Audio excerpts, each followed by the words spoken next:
E galera do YouTube, aqui ó, vim mostrar o fone aqui ó, da Xiaomi i11 mini. Vou mostrar a qualidade dele, tudo.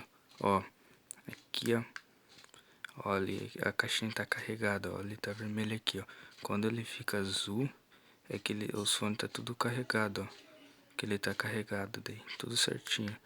Daí vem o cabinho dele, daí você coloca aqui atrás o cabinho dele para você carregar a caixinha dele. Daí você carrega a caixinha, daí isso que conecta num carregador de celular assim, mas ele tem que ser 5 volts, não pode passar de 5 volts.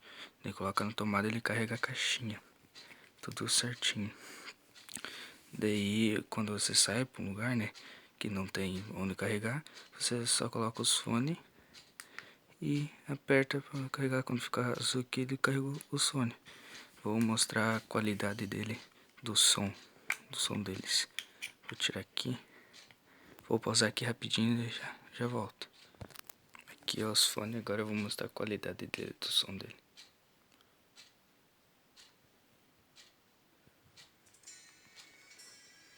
Ó, tá no máximo. Pega muito bem, ó.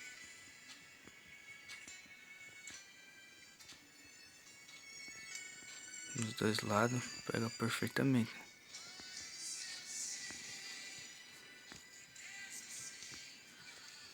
Fone muito lindo.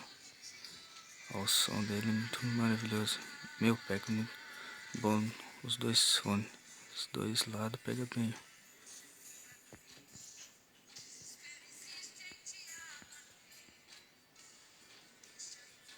A qualidade dele é muito bom. A caixinha dele é muito bonita.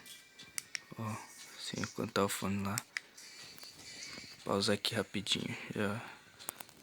Já voltamos, vou mostrar.